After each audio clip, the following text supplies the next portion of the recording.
So you were diagnosed with autism when you were 3 years old. When did you first feel different?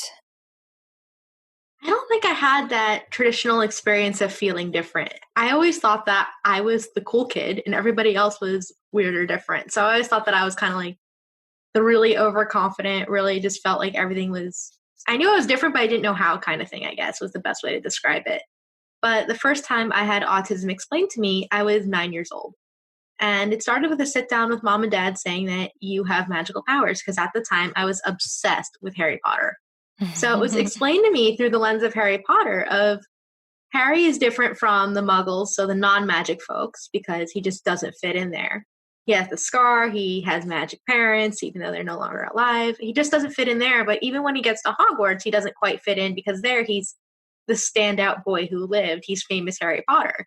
But even though he's different and doesn't quite fit in either world, he is still the hero of the story. That the stories are still about him, and he does have that respect and acceptance. So I kind of grew up with this magic type feeling is that you're different, but that's not better and it's not worse. It's just different.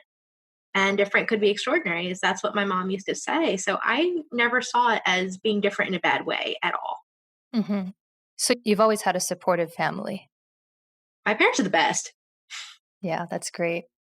How did your parents deal with finding out about the diagnosis? Did the doctors set any limitations for your future?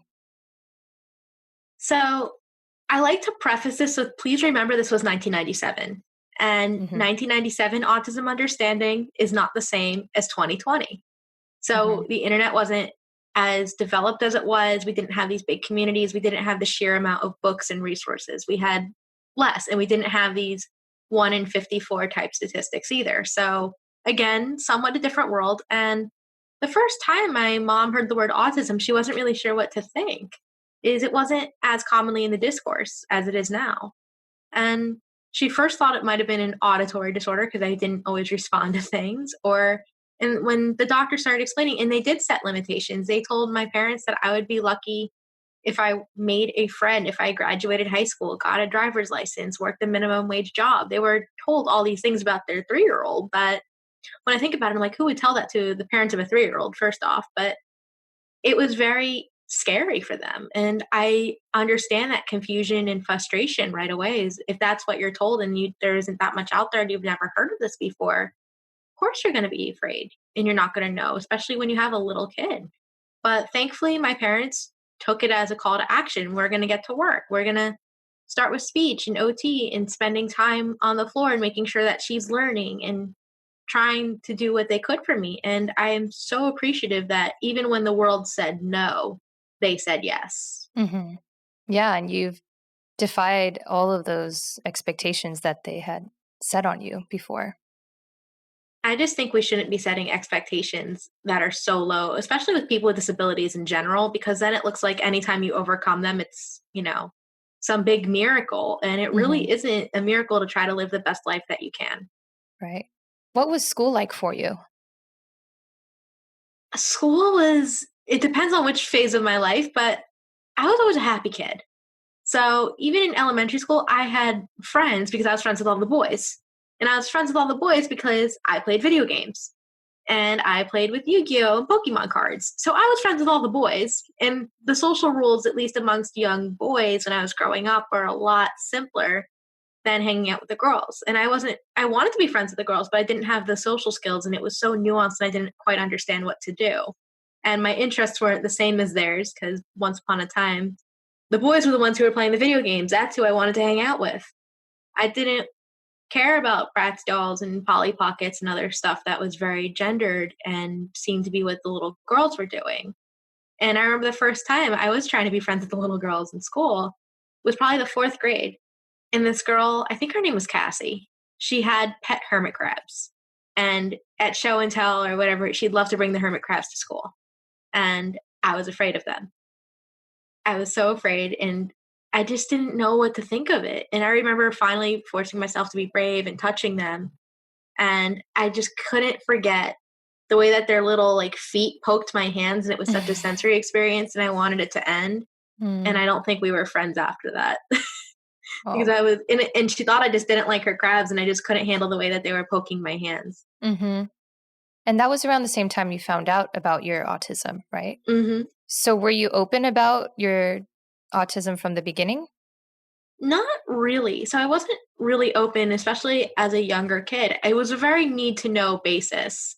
Mm-hmm. So it would be telling like teachers or other parents if necessary. But for me, that self advocacy moment didn't really start until maybe I was a teenager. So it started for me after the eighth grade. I was invited to speak on a panel at the Autism Society of America conference. And I've always been raised to give back to other people. So I agreed to do it.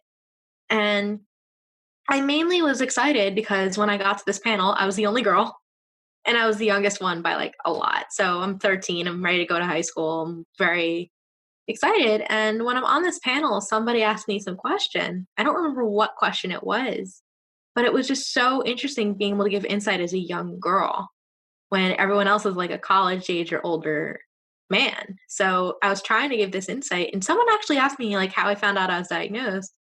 And I told the story about Harry Potter, and that's actually how I got started with writing my book about middle school, is because someone from that publisher was in the audience and I was able to have those conversations and make those relationships.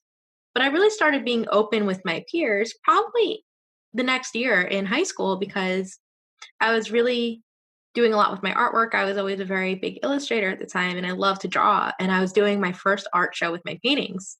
And part of my proceeds were going to a local autism organization that now I serve on the board of. So go figure, very full circle experience. Mm-hmm. And I gave a flyer to my freshman English teacher. And he asked me if I would like to share about the show with the rest of the class.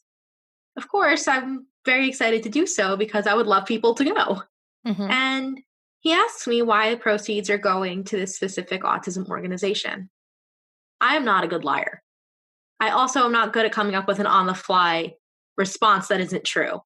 So that was the moment that I felt like I had to tell my class I was autistic.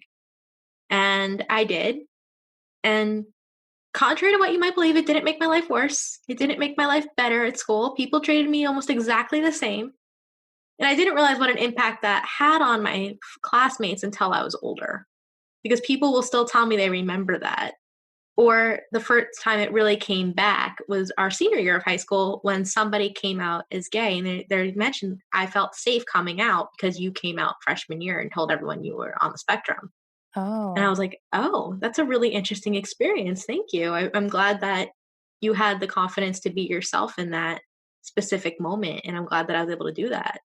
So it really is interesting to see what influence you've had on your peers as time goes by. Mm-hmm. And now that we're 8 years out of high school, I have people that I've never spoken to in high school tell me that they feel inspired or that they learned something from what I share now. And it's just very interesting to kind of see that evolution from when I was in school, kind of being the quiet kid who struggled making friends and kind of keeping themselves and being involved with my artwork and writing and other things, to now people listen and want to hear what I have to say. It's just a very different experience, and it really does feel wild sometimes. Mm-hmm.